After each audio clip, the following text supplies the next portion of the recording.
Oi, pessoal. Então, hoje a gente vai falar sobre a queda de Númenor. As histórias contadas aqui são retiradas dos livros Contos Inacabados, O Silmarillion e do apêndice do Senhor dos Anéis. Só que principalmente do conto A Calabeth, que está em O Silmarillion.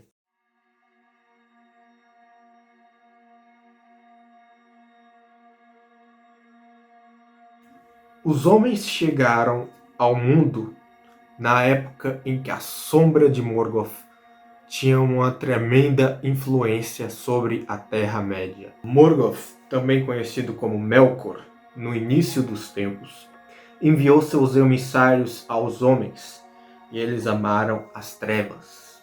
No entanto, houveram aqueles que deram as costas para o mal e deixaram suas terras, vagando sem rumo para o oeste.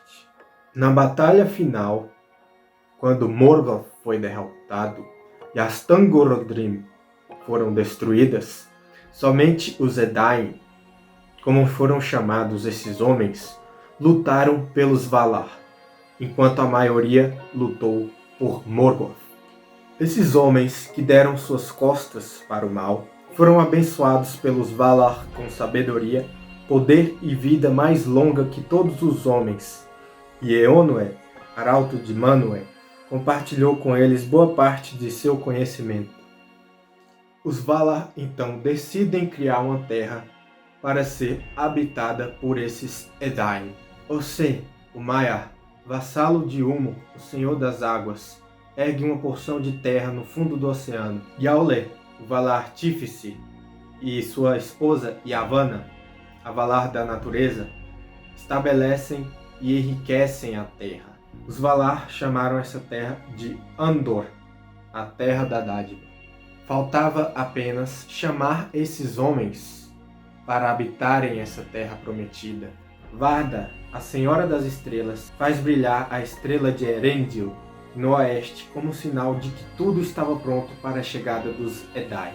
Os Edain seguiram a estrela e se estabeleceram ali, na terra erguida para eles pelos próprios Valar.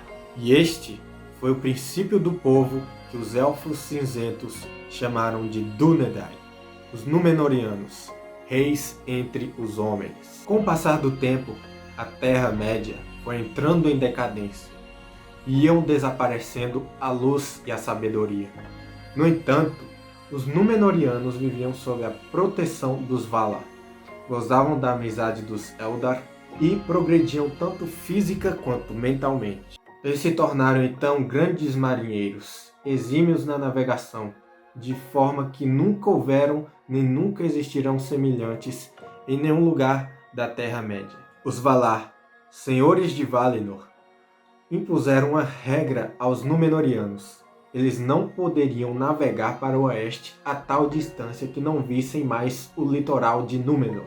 A intenção de Manwë com essa regra era que os Númenóreanos não se sentissem tentados a procurar o reino abençoado, nem desejassem superar os limites impostos à sua bem-aventurança, apaixonando-se pela imortalidade dos Valar, dos Eldar e das terras em que tudo persiste. Entretanto, infelizmente, com o passar do tempo, foi justamente isso que aconteceu. Os Númenóreanos passaram a invejar cada vez mais a imortalidade dos habitantes de Valinor.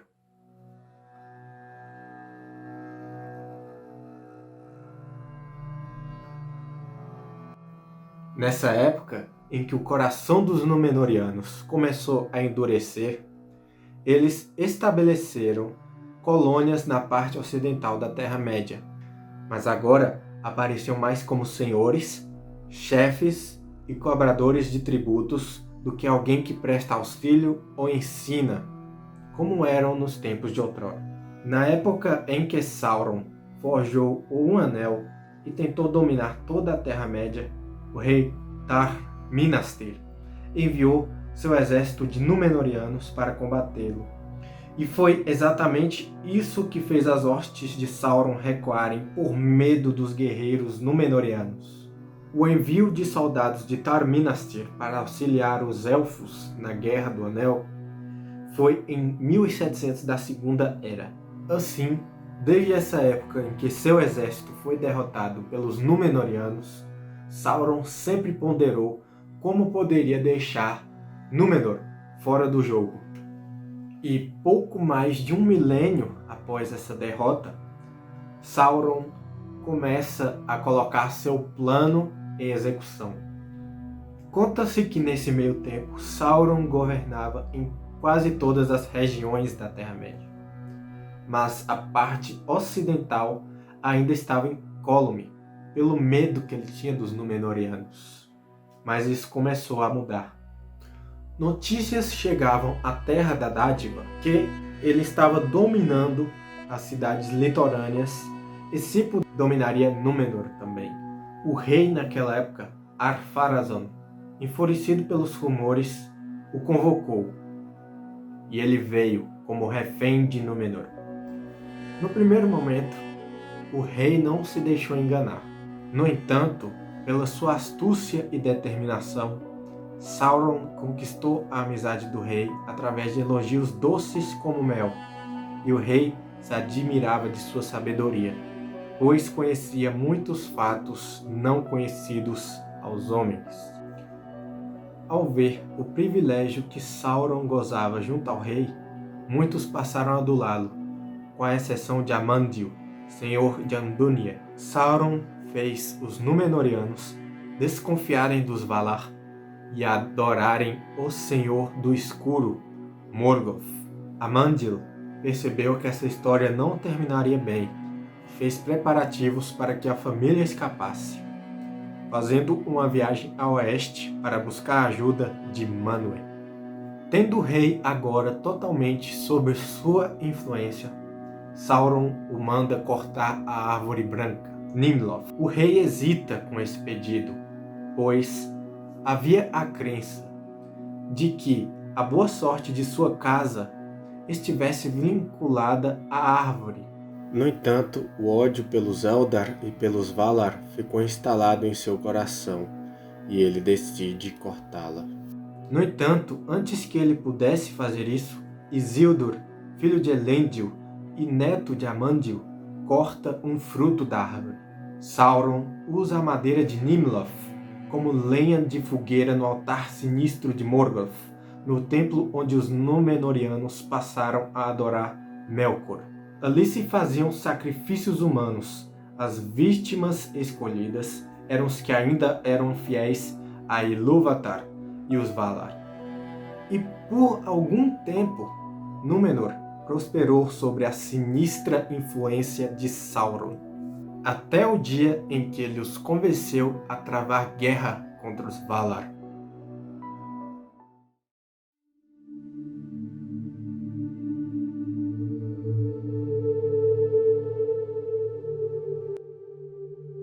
O rei, então, começa a ponderar como poderia empreender tal guerra. Nesses tempos, eventos climáticos que não ocorriam antes, como tempestades intensas, chuvas de granizo e ventos violentos, passaram a acontecer em Númenor. De tempos em tempos, navios dos Númenóreanos afundavam e não retornavam aos portos, algo que não ocorria antes. Então, quando menos se esperava, aconteceu. As águias dos senhores do oeste surgiram dispostas para a batalha, descendo dos céus. Alguns se arrependeram por um tempo, mas outros endureceram o coração e brandiram os punhos para o céu.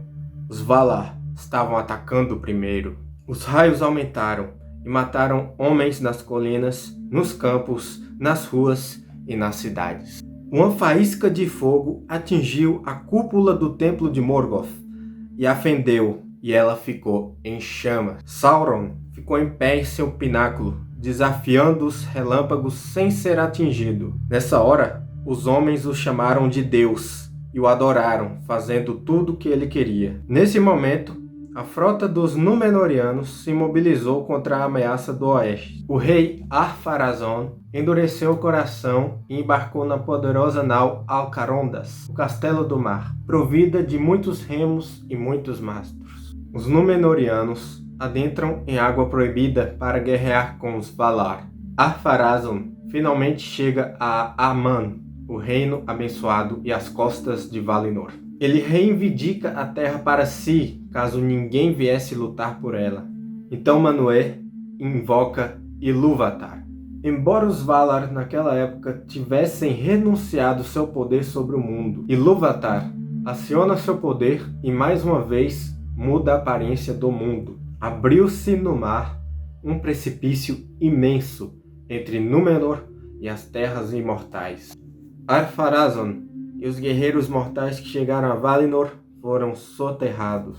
Reza a lenda que eles jazem presos na Gruta dos Esquecidos, até a última batalha e o juízo final. A terra de Aman e Eressëa dos Eldar foram retiradas para sempre do alcance dos homens. Númenor foi completamente destruída, pois estava do lado oriental da enorme fenda. Seus alicerces foram revirados e ela caiu na escuridão, não existindo mais. De Amandil, que foi buscar o auxílio de Manwë, não se ouviu mais nada. Porém, Elendil, seus filhos e parte de seu povo foi poupado, pois Elendil havia permanecido em Rhomenna, recusando-se a obedecer à convocação do rei Ar-Pharazôn. A cadeira e o templo de Sauron caíram no abismo. Sauron, no entanto, não era de carne mortal, e embora estivesse destituído dessa forma, na qual cometeu tanto mal, para nunca mais voltar a ser simpático aos olhos dos homens, mesmo assim seu espírito passou por cima do mar, voltando à Terra-média e a Mordor, que era o seu lar.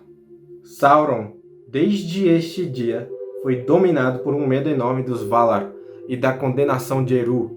Sauron foi dominado por um medo enorme dos Valar e da condenação de Eru. Elendil e seus filhos fundaram reinos na Terra-média, incluindo Gondor. Aquele fruto que Isildur tirou da Árvore Branca, Nimloth, foi o mesmo fruto que concebeu a Árvore Branca de Gondor. Então, esta foi a queda de Númenor, história apresentada a nós, primeiramente, nos apêndices do Senhor dos Anéis, e depois de forma mais expandida e com mais detalhes em O Silmarillion e Contos Inacabados. E é uma das minhas favoritas em toda a mitologia do Tolkien. E mais recentemente ganhou seu livro próprio, que eu ainda não tenho em forma física, mas é esse aí. Então, espero que vocês tenham gostado. Por caso, deixem o seu like, se inscreva caso não tiver feito isso ainda, e sinta-se livre para comentar.